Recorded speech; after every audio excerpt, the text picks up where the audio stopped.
कोण होता असं तू, काय झाला असं तू, अरे वेड्या असा वाया गेला असं तू। एक जोर का झटका धीरे से लगा है, त्यामुळे त्यांचं मानसिक संतुलन बिघडलेलं आहे। आणि दुसरी गोष्ट, मानसिक संतुलन बिघडलंय आणि त्यामुळे आता आणखी झटके लागणार आहेत। अध्यक्ष महोदय, त्यांना जे जे काही प्रश्नांचे उत्तर पाहिजे त्यासाठी सभागृहात थांबले पाहिजे आणि म्हणून प्रत्येक प्रश्नाचं उत्तर द्यायला सरकार समर्थ आहे। तुम्ही होते ना जयंतराव, 19 ते 22 काय परिस्थिती होती, उत्तर द्यायला कोण सांगायचं? अरे बाबा, सभागृहात तरी बसायची का लोक? सभागृहात तरी बसायचे का? अरे म्हणून मी सांगतो, जरा थोडं मागे वळून बघावं, आत्मपरीक्षण करावं।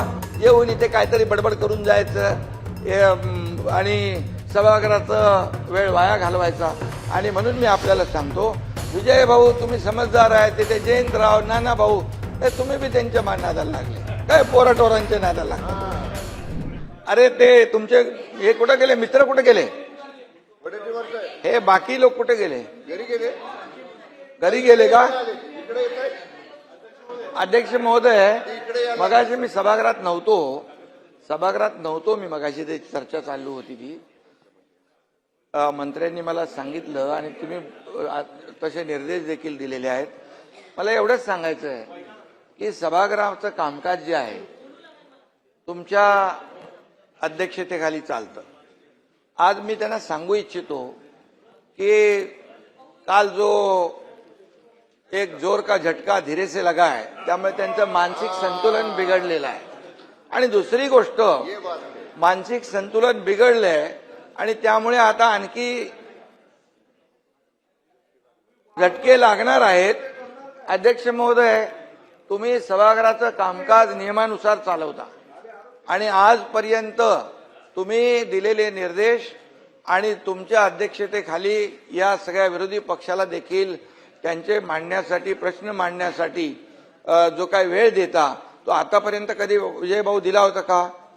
आणि दुसरी गोष्ट, राज्यमंत्री असतात, एखाद्या प्रश्नाला, एखाद्या लक्षवेधीला अतिशय व्यवस्थित न्याय मिळाला पाहिजे, म्हणून तुम्ही हे जे काही कामाचं वाटप तुमच्या अध्यक्षतेखाली झालेलं आहे आणि ज्या ज्या वेळेस राज्यमंत्री जेव्हा प्रश्नाचं उत्तर द्यायला कधी त्याच्याकडून अधिक कमी जादा माहिती मिळते, त्यावेळेस स्वतः मंत्री असतात, मी स्वतः येतो, मुख्यमंत्री स्वतः येऊन उत्तर देतात आणि त्यामुळे हे कलेक्टिव्ह आमची रिस्पॉन्सिबिलिटी आहे, जबाबदारी आहे।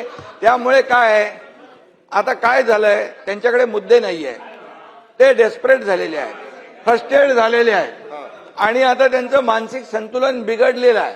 त्यामुळे आता ते नाही आहेत, नाही तर मी बोललो असतो, कोण होता असं तू, काय झाला असं तू, अरे वेड्या असा वाया गेला असं तू, अरे काय आहे।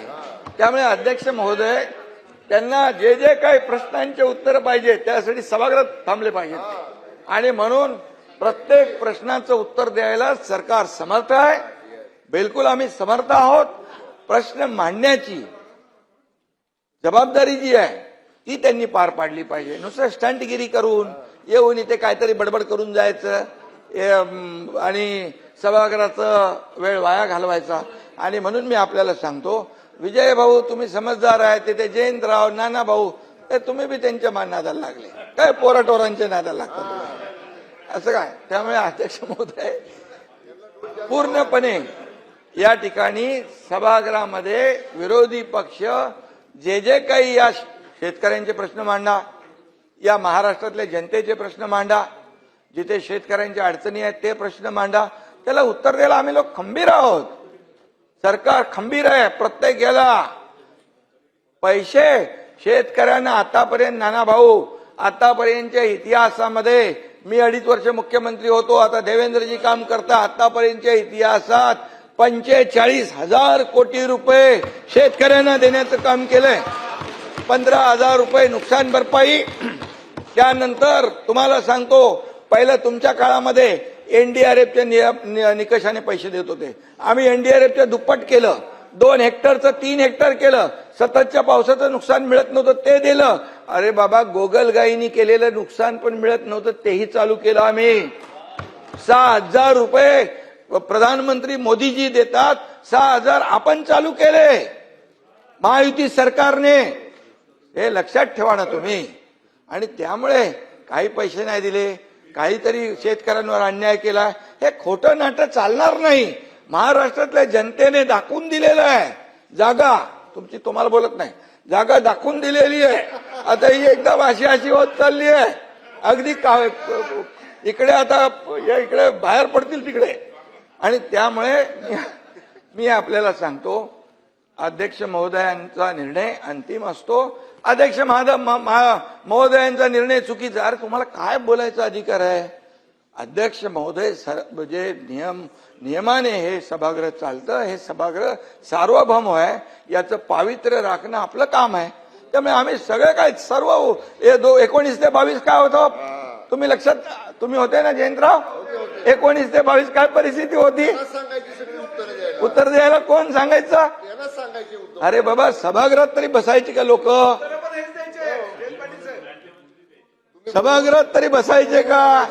अरे म्हणून मी सांगतो, जरा थोडं मागे वळून बघावं, आत्मपरीक्षण करावं आणि आत्मचिंतन करावं. जो जो जो जो शीशे के घर में रहते और दूसरे के घर पे पत्थर नहीं फेंका करते. समजून सांगा जयंतराव. समझ के लेने दो, नहीं तो पूरे. पाटील साहेब, अरे नाही आहेत ना, जरा समजून सांगा शेजारी. समजून सांगा, समजून सांगा. ठीक आहे.